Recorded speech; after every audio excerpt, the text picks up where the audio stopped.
Thank you so much for joining me at the Louie file, or in the Louie file, however you want to see that. I'm about to jump into a subject matter that is in the mainstream way of Christian doctrine or biblical understanding, church tradition and all that is probably not going to fit maybe. But what I'm seeking to do here is to point you to the scripture. What does the Bible really say? And what can we glean from that? Today we're going to look in Genesis 4. You know, years ago, way back when, 2001, 2002, 3, right in there, when I was born again in 2001, and I jumped with both feet into the Bible, attempting to learn what it said, attempting to come to believe or see if I could believe or trust it. So I studied a book on how to study the Bible.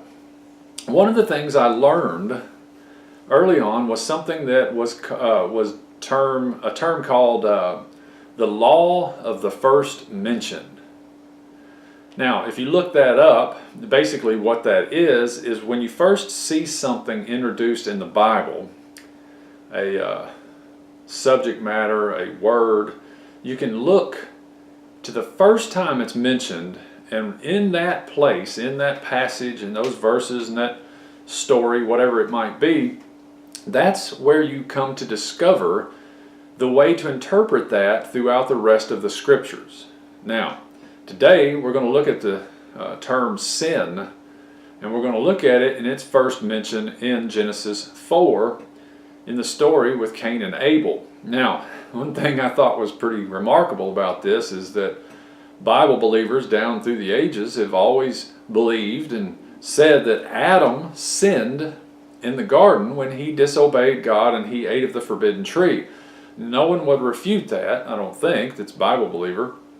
But isn't it interesting that the word sin, the very term sin, isn't mentioned until the story with Cain and Abel in Genesis 4. So the fall takes place in chapter 3 of Genesis, Adam's first original sin, as we call it.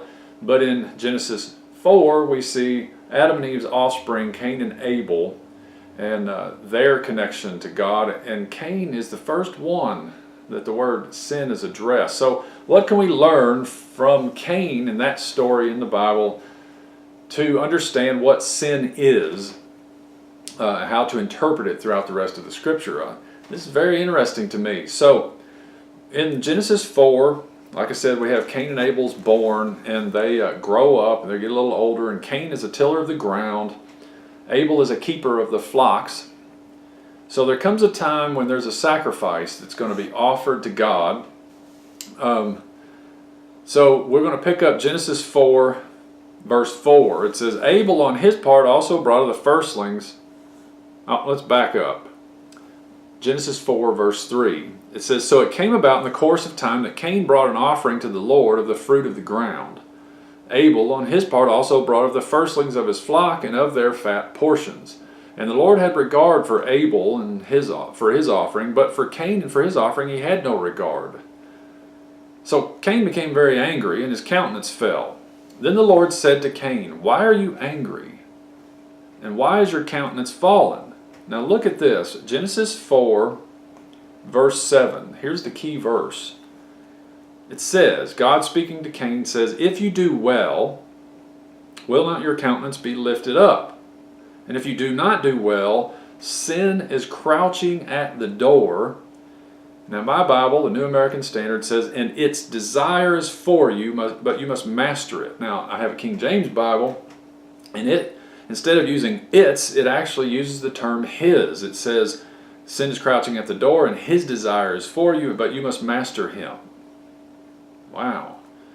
Wow. So sin here is very clearly being defined as a being, shall we say a person, possibly.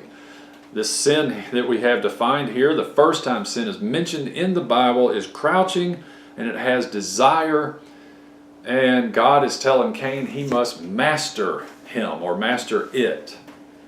Oh my. So God is telling Cain that sin has this great desire, crouching, so it's hidden and it's It's longing to rule over Cain in the manner of a person, or a slave driver would rule over a slave, a master would rule over a servant or slave.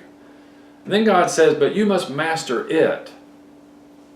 Wow, there's a lot going on here. So what I would like you to see right now is that sin, in its first mention in the Bible, appears to be a being, a person. It's not just some thing or something we do. It's something that has desire and crouches. Interesting. So if we take that idea and we jump ahead quite a ways into the New Covenant with Romans chapter 7. Now we can actually start in Romans 6. Romans 6 tells us that we died to sin. But before it tells us that, it tells us that, well, in that process of Romans 6, it says sin, don't let sin reign in your mortal body, that you may obey its lust. That's Romans 6:12. Wow, it sounds like the same thing God told Cain. He had to master it. Okay, so in Romans 7, I'm just going to skip through this real quick. You can look at it yourself. And in Romans 7, verse 8 tells us that sin takes opportunity and produces coveting in Paul. And then Romans 7:9 says sin became alive. Romans 7 verse 11 says sin taking opportunity deceived me. And then Romans 7:17 says that Paul says, so now no longer am I the one doing it, but sin which dwells in me. And then Romans 7:20 says, but if I'm doing the very thing I do not want, I'm no longer the one doing it, but sin which dwells in me. So we see that Paul uses very similar language here.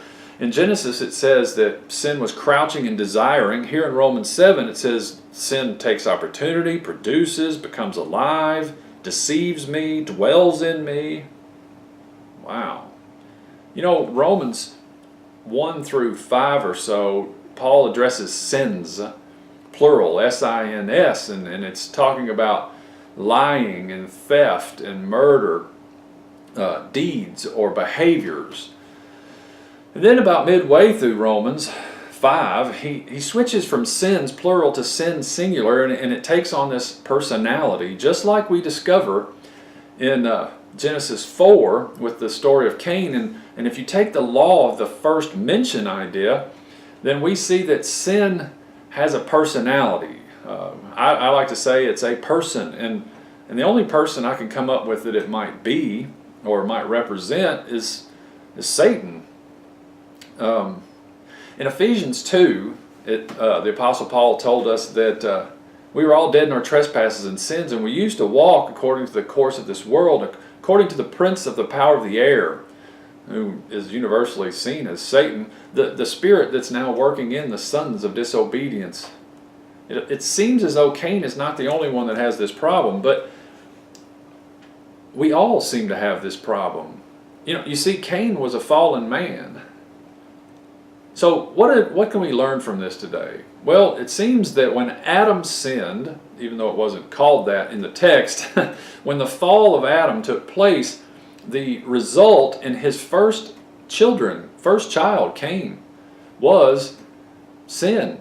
This personified being mastering him, which we see eventually Cain ends up killing Abel, his brother, and he is banished from the presence of Adam, and he has to wander around with a mark on him, which I'm not going to get into today. But what I would like for you to see today is that sin is personified in the Scripture, and I'm probably going to do another video, maybe a couple, based on this whole idea, and we're going to try and pull this apart bit by bit, and I hope that you will stick with me. And I guess I'll call this Cain's problem is our problem too. Stay tuned for the next installment of this little series. I hope it helps you. Thanks for watching.